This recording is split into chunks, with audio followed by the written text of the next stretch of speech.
Hey guys, welcome back to the series. So today we're going to touch on the Mark IV GTi a little bit, maybe the little R32 a little bit, and then kind of compare it to a Mark V, or I'm comparing it to a Mark 6 and Mark 7 today.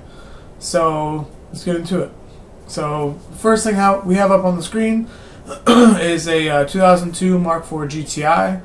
These things are 1.8 liter turbos.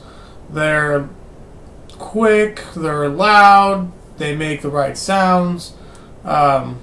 It's just like an Audi A4 of the year, but in a little smaller package. There's not really much to go over on this car. Basically, $5,000 is kind of where they've been sitting for the last, I don't know, 6-7 years. Let's go over and look at some pictures of it. It's got some wheels that I don't agree with, obviously, which is fine. Some blacked out headlights. Looks like it has some leather seats. This is not a VR6 variant, which some people like more than the 1.8. Some people don't. The VR6 sounds amazing. The $5,000 price point. If you've driven one of these cars, it's more of like a enthusiast car, to where for $5,000 you're gonna get something that rattles and has a bunch of issues on the interior and has not the greatest ride quality. So if you're trying to buy something that is daily drivable for $5,000 and you don't really care about the aesthetics or the speed and horsepower or whatever of your car. I'm not saying that these are crazy fast or anything, obviously, but $5,000. I don't know. I've been in a few of them. They don't ride the best. They don't handle the best. They're front wheel drive, which is fine. You can't really. You get a little torque steer. It's not the most comfortable car to drive, and that's kind of where I'm going to leave it. The VR6 has a little bit better of an interior because it's a higher package, and then the extra weight in the front doesn't make that much of a difference from my experience. But then you have the timing chain related issues with the VR6. The 1.8 is super reliable. I mean, these cars will last you as long as you put gas in them, pretty much, oil and gas. 160,000 miles, $5,000. It's kind of where the price point's been for a while. Do I agree with it based off of how much you can get a newer one for? Not really. And then the next step up from that is a lot of people love these blue, yellow anniversary cars. I'm not sure if there's another anniversary color. There might be a red one as well. I know they come in red, but for example, we have a stock. Well, actually, these are OZ wheels. They look like the stock anniversary wheels. 133,000 miles, 13.5, yellow. It's a pretty good looking car. It almost has like an R32 vibe to it. The nice Recaro seats you get in the anniversary package. I will talk on this a little bit. So any Volkswagen, like the Passat, I'm trying to think what else right now, but the Passat and the GTi from the late 90s, early 2000s come with like this bluish, almost purple dash. It is amazing. It looks so good at night. It is probably, I don't know why, but it's my favorite thing about these cars. It's like, that's sad to say, but it just looks so good. If you could get an Audi with this same cluster back from the early 2000s, that would just be awesome. So I've had plenty of times where I've thought about changing LED clusters to look, like this. This looks a lot more blue than it does in person. I think it does have a lot more of a purple vibe in person. The nice steering wheel you get. Typical wear, 13.5. So unless you're a hardcore Mark IV fan, even this is, R32 territory. So it's like all-wheel drive in the Mark IV R32 versus the front-wheel drive. You get a much, much beefier engine in the 3.2 VR6 motor that's in the R32. So for the price point, I guess this is more of like a collector's item, even though it's really not, because the R32 is just as rare as this thing. So for 13.5, I think it's a little over the top. But the people that like these things Like you go up to a Euro meet on a Sunday or whatever. I mean, this thing's gonna stick out. It's a cool little car. First R34 or R32 we have Mark IV. Lots of numbers. Looks like it's got some BBS wheels on it. And I don't go into these looking at any of these ads. I just click and I open up as many as I can, put them in like an order, and then that's pretty much it. So usually the R32s rip really bad right here on the seats. It's just the way these cars are made. I'm trying to see. Sparco wheels, so it's like those Sparco Assetto wheels or whatever they're called. 67,000 miles, 32 grand. Would I spend 32 grand on it? No. Do they sound amazing? Look amazing? Yeah. Do they drive amazing? It's still a Volkswagen. I mean, it's the base of an Audi, you know. It's Audi's cheaper version. Well, it's Volkswagen's cheaper version of Audi. This looks like it's got some owner history down here. 32 grand. You can't even post information. Okay. Interior pics, a few pictures added. Potential buyers are welcome to check the car out in person, which is great. Koenig seats, or Koenig Cloth Sport seats. So these are, I'm assuming, a different version than what I've seen for the R32. Usually they're all leather, I think. 32 grand. These have gone up quite a bit. You know, back in 2015, 2016, these things with 90, 100,000 miles were probably 12 to 14, and then the higher mileage, lower mileage ones were close to like 16, 18. So 65,000 is pretty low, and you know, it's 6 years later and the car is getting more and more valuable. So this is one of 5,000 as well in 2004, so just like the anniversary car. This is one of 4,000, so, but it's also one of 1,000 in that color. Go up to a little cheaper R34, Mark IV R32. This one has higher mileage. They run for a long time as long as you keep up on the chain maintenance. This one has all leather and rip in the seat, which is pretty much a given right here. Leather doesn't really hold up on Volkswagens in general, from what I've seen. Good looking engine bay. The cluster on this is pretty basic, just like the lower model. It's got a little screen in the middle. It's pretty nice. But 150k miles, KW coilovers, pretty good to see. Got the dog bone upgrade down under the subframe, on the front subframe, where the trans mounts.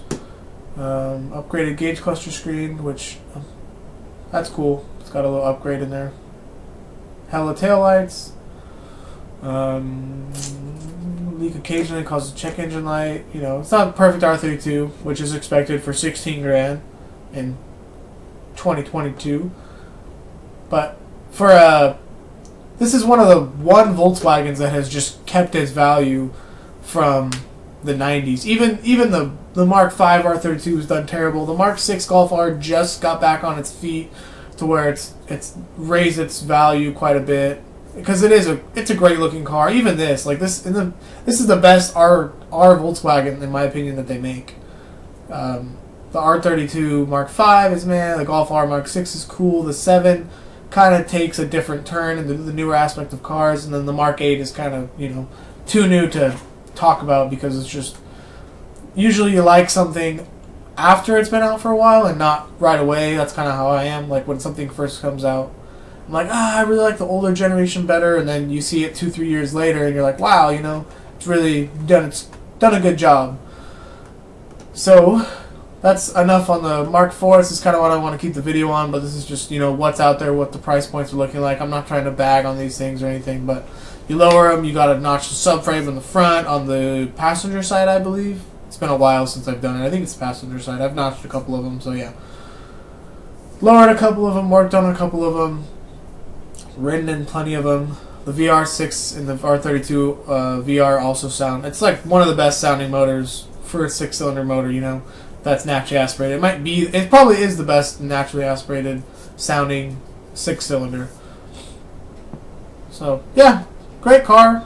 You know, but then let's move it to the newer side of things, to where if you're not a purist, or I don't really know how someone wants to buy this car versus something else, you know, who you are, whatever you're doing, whatever you need it for. If it's just a weekend car and that's the car you really wanted for a long time, then that's the car for you. But this is a Mark 6 GTi. It's the first year, 2010, so it's right after the Mark 5. The Mark 5 kind of has its reliability issues, has it's when they went from the 1.8 to the 2.0. It's a great car still. They don't hold up as well on the inside, just kind of like the Mark 5 or like the Mark 4. Door cards and seats and stuff. Just the PVC system in that scene. PCV system, not PVC. PCV system, and the Mark 5 kind of takes a crap for some reason all the time. Like those cars always have a fuel trim issue or a vacuum leak or a diverter valve problem or something. Turbo, boost issues. Not that the Mark 6 doesn't, but this is a little newer. Much better not much better looking, but then a base Mark 4, you got a really nice looking car in the Mark 6 GTi. $9,000 is even quite steep for this. You can get them for under that. Like this one has a nice APR intake, carb legal it looks like, which $450, $550 value, which is nice. The plaid seats, of course. 6-speed. You got a nice multimedia system here. It's not, I would say nice, but it's 2010 multimedia system. Much better than a Mark 4. Looks like it has some maintenance. Boiler exhaust, Eibach lowering springs. Smog legal stuff. Super fun car. Gets 32 miles on the freeway. Yeah, it has good tires. Lots of brake life left. So this is cool. These have gone down quite a bit. I sold one of these, a Mark 6 GTi, back in 2018 with like 55,000 miles for $12,500. And it was like, 50,000 miles. It was super clean, super new. 2012 white 4-door. So, depending on who you're marketing to, kind of changes the value on it a little bit. But I think this is even a little high in today's market. The GTi has gone down crazy. You can get a Mark 6 salvage title for $5,500, even $5,000. But for a clean Mark 6 GTi, I look to pay about $7,000 to $11,000, maybe even $12,000 if you're getting a lower mileage one. But then at the same time, you can also switch if you're spending $12,000 to $15,000. You can get a higher mileage Mark 7. So here we're going to go to a Mark 7 GTi, clean title, red as well. Not much different styling, but a little more sharp body lines, sharper wheel wells, sharper front bumper.